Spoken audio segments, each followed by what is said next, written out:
Hello दोस्तों, कैसे हैं आप सब लोग। आशा करते हैं अच्छे होंगे। स्वागत है आप सबका एजुकेशन चैनल पर, जिसमें हम देख रहे हैं हिंदी बाल राम कथा कक्षा 6। वीडियो को देखने के लिए चैनल को लाइक शेयर सब्सक्राइब कर लीजिए। आइए पढ़ते हैं इस वीडियो के माध्यम से इस पाठ को। प्रश्न है पहला, राजमहल से निकलकर महर्षि विश्वामित्र किस ओर बढ़े। उत्तर है, राजमहल से निकलकर महर्षि विश्वामित्र सरयू नदी की ओर बढ़े। अगला प्रश्न है, अयोध्या नगरी सरयू नदी से किस तट पर थी। उत्तर है, अयोध्या नगरी सरयू नदी के दक्षिणी तट पर थी। अगला प्रश्न है, चलते चलते कब महर्षि विश्वामित्र और राजकुमारों की दृष्टि से सब कुछ ओझल हो गया। उत्तर है, चलते चलते एक तीखा मोड़ आया, तब महर्षि विश्वामित्र और राजकुमारों की दृष्टि से सब कुछ ओझल हो गया। अगला प्रश्न है, चलते चलते राम और लक्ष्मण की नज़र कहाँ थी। उत्तर है, चलते चलते राम और लक्ष्मण की नज़र महर्षि विश्वामित्र के साधे हुए कदमों की ओर थी। तो उन्हें कुछ नज़र नहीं आ रहा था, ना अपना घर द्वार, ना अपने माता पिता, उन्हें सिर्फ अपने गुरु के पैरों के निशान दिखाई दे रहे थे। अगला प्रश्न है, राजकुमारों के चेहरों पर थकान का कोई चिन्ह क्यों नहीं था। उत्तर है, दोनों राजकुमार उत्साहित थे, इसलिए उनके चेहरे पर थकान का कोई चिन्ह नहीं था। तो जब हम कोई कार्य को करने के प्रति उत्साहित होते हैं तो हमें भी किसी उस काम को करने में कोई थकान महसूस नहीं होती है। अगला प्रश्न है, चिड़ियों का झुंड कहाँ जा रहा था। उत्तर है, चिड़ियों का झुंड अपने बसेरे की ओर लौट रहा था। अगला प्रश्न है, आसमान का रंग कैसा हो गया था। उत्तर है, आसमान का रंग मटमैला हो गया था। अगला प्रश्न है, महर्षि विश्वामित्र ने राम और लक्ष्मण को कौन सी विधाएं सिखाई और उसकी क्या विशेषता थी। उत्तर है, महर्षि विश्वामित्र ने राम और लक्ष्मण को बला अतिबला नाम की 2 विधाएं सिखाई। इन्हें सीखने के बाद कोई उन पर प्रहार नहीं कर सकेगा, उस समय भी नहीं जब भी नींद में हो। किसने किससे कहा। हम आज रात नदी के तट पर ही विश्राम करेंगे। तो यह महर्षि विश्वामित्र ने राम और लक्ष्मण से कहा। मैं तुम दोनों को कुछ विधाएं सिखाना चाहता हूँ। तो यह भी महर्षि विश्वामित्र ने राम से कहा। अगला प्रश्न है, संगम की दूसरी नदी कौन सी थी। उत्तर है, संगम की दूसरी नदी गंगा नदी थी। अगला प्रश्न है, राम और लक्ष्मण अब महर्षि विश्वामित्र के ठीक पीछे क्यों चल रहे थे। उत्तर है, राम और लक्ष्मण अब महर्षि विश्वामित्र के ठीक पीछे चल रहे थे ताकि उनकी बातें ध्यान से सुन सकें। अगला प्रश्न है, महर्षि विश्वामित्र चलते चलते रास्ते में राम और लक्ष्मण को क्या बता रहे थे। उत्तर है, महर्षि विश्वामित्र चलते चलते रास्ते में राम और लक्ष्मण को रास्ते में पड़ने वाले आश्रमों के बारे में, पेड़ पौधों और वनस्पतियों के बारे में, संबंध में स्थानीय इतिहास के बारे में बता रहे थे। अगला प्रश्न है, महर्षि विश्वामित्र राम लक्ष्मण के साथ संगम पर बने आश्रमों में क्यों रुक गए थे। उत्तर है, रात में नदी पार करना उचित नहीं था, इसलिए महर्षि विश्वामित्र राम और लक्ष्मण के साथ संगम पर बने आश्रम में रुक गए थे। अगला प्रश्न है, महर्षि विश्वामित्र ने राम और लक्ष्मण के साथ गंगा कैसे पार की।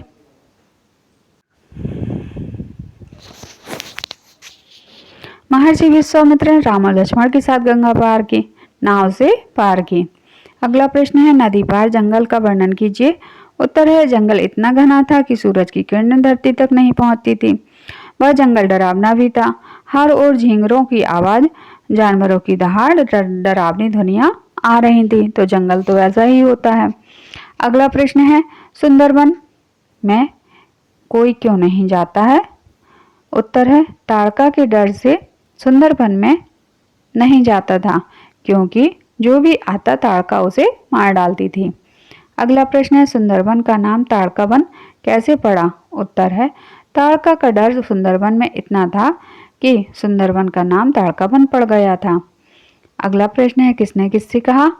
ये जानवर और वनस्पतियां जंगल की शोभा हैं। तो यह महर्षि विश्वामित्र ने श्री राम और लक्ष्मण से कहा। अगला वाक्य है, राम ताड़का का युद्ध वर्णन कीजिए। प्रश्न है अगला, राम ताड़का का युद्ध वर्णन कीजिए। उत्तर है, राम ने महर्षि की आज्ञा से धनुष पर प्रत्यंचा चढ़ाई और उसे खींचकर छोड़ा। क्रोध से बिलबिलाई ताड़का राम की ओर दौड़ी और पत्थर बरसाने शुरू कर दिए। राम ने उस पर बाण चलाए, लक्ष्मण ने भी निशाना साधा। राम का एक बाण उसके हृदय में लगा। फिर वह गिर पड़ी और फिर नहीं उठी। अगला प्रश्न है, महर्षि विश्वामित्र ने राम और लक्ष्मण को कितने अस्त्र शस्त्र दिए? उत्तर है, महर्षि विश्वामित्र ने राम और लक्ष्मण को 100 तरह के नए अस्त्र शस्त्र दिए। अगला प्रश्न है, किसका बाण ताड़का के हृदय में लगा? उत्तर है, राम का बाण ताड़का के हृदय में लगा। अगला प्रश्न है, ताड़का वन कब भय मुक्त हो गया? उत्तर है, ताड़का के मरने के बाद ताड़का वन भय मुक्त हो गया। अगला प्रश्न है, ताड़का के मरने के बाद ताड़का वन कैसा लग रहा था? उत्तर है, ताड़का के मरने के बाद ताड़का वन बदला हुआ था। भयानक आवाजें गायब हो चुकी थी। पत्तों की सरसराहट का संगीत था, चिड़ियों की चहचहाट थी, शांति थी। अगला प्रश्न है, आश्रम के लोग क्यों प्रसन्न थे? उत्तर है, आश्रम के लोग महर्षि विश्वामित्र के आश्रम लौटने से और राम लक्ष्मण के आगमन से प्रसन्न थे। अगला प्रश्न है, महर्षि विश्वामित्र ने आश्रम की रक्षा की जिम्मेदारी किन्हें सौंपी? उत्तर है, महर्षि विश्वामित्र ने आश्रम की रक्षा की जिम्मेदारी राम और लक्ष्मण को सौंपी। अगला प्रश्न है, अनुष्ठान कितने दिनों तक ठीक ठाक चलता रहा? उत्तर है, अनुष्ठान 5 दिनों तक ठीक ठाक चलता रहा। अगला प्रश्न है, अनुष्ठान अंतिम दिन क्या हुआ? उत्तर है, सुबाहु और मारीच ने राक्षसों के दल बल के साथ आश्रम पर धावा बोल दिया। अगला प्रश्न है, मारीच क्यों क्रोधित था? उत्तर है, मारीच यज्ञ के अलावा इस बात से क्रोधित था कि राम और लक्ष्मण ने उसकी मां को मार दिया था। अगला प्रश्न है, राम और सुबाहु मारीच के युद्ध का वर्णन कीजिए। उत्तर है, राम का एक बाण लगते ही मारीच मूर्छित हो गया और बाण के वेग से समुद्र के किनारे जाकर गिरा और होश आने पर वह उठकर दक्षिण दिशा की ओर भाग गया। राम का दूसरा बाण सुबाहु को लगा और उसके प्राण निकल गए। अगला प्रश्न है, मिथिला के लिए उन्होंने कौन सी नदी पार की? उत्तर है, मिथिला के लिए उन्होंने सोन नदी पार की। अगला प्रश्न है, शिव धनुष को कहाँ लाया गया? उत्तर है, शिव धनुष को यज्ञशाला में लाया गया। अगला प्रश्न है, कौन कौन लोग यज्ञशाला में उपस्थित हुए? उत्तर है, आमंत्रित लोग मुनिराज, मुनि ऋषि और राजकुमार यज्ञशाला में उपस्थित हुए। अगला प्रश्न है, शिव धनुष का वर्णन कीजिए। उत्तर है, शिव धनुष विशाल था। वह लोहे की पेटी में रखा हुआ था जिसमें 8 पहिए लगे हुए थे। शिव धनुष को उठाना लगभग असंभव था। पहियों के सहारे उसे खींचकर एक दूसरी जगह ले जाया जाता था। राजा जनक ने सीता के विवाह के संबंध में क्या प्रतिज्ञा की थी? उत्तर है, राजा जनक ने सीता के विवाह के संबंध में प्रतिज्ञा की थी कि जो शिव धनुष उठाकर उस प्रत्यंचा को चढ़ा देगा उसी के साथ सीता का विवाह होगा। अगला प्रश्न है, शिव धनुष को देखते ही विदेहराज एक पल के लिए क्यों उदास हो गए? उत्तर है, राजा जनक ने सीता के विवाह के संबंध में प्रतिज्ञा की थी कि जो शिव धनुष को उठाकर उसकी प्रत्यंचा चढ़ा देगा उसी के साथ सीता का विवाह होगा। परंतु अभी तक अनेक राजकुमारों ने प्रयास किए और लज्जित हुए। उठाना तो दूर की बात, उसे हिला तक ना सके।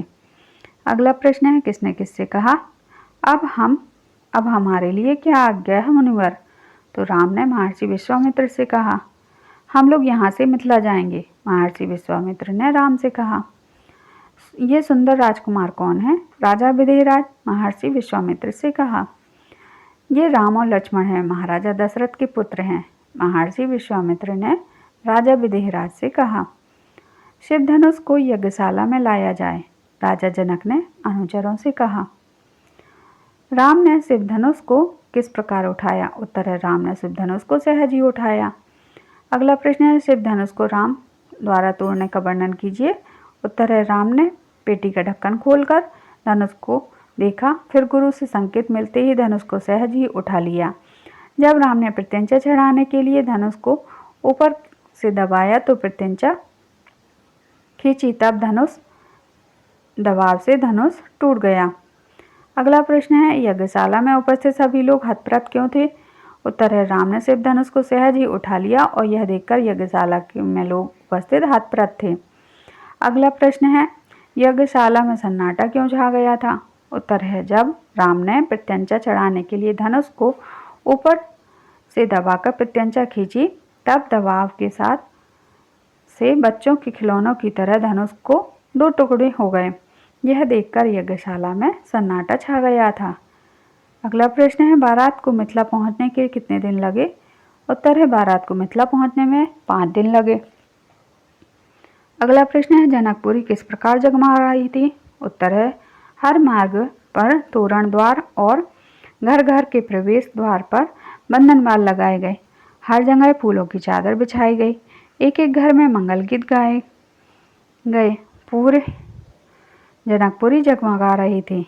अगला प्रश्न है, विवाह के ठीक पहले विधिराज ने महाराज दशरथ से क्या कहा? उत्तर है, विवाह के ठीक पहले विधिराज ने महाराज दशरथ से कहा, राजन, राम ने मेरी प्रतिज्ञा पूरी कर बड़ी बेटी सीता को अपना लिया। मेरी इच्छा है कि छोटी बेटी उर्मिला का विवाह लक्ष्मण से हो जाए।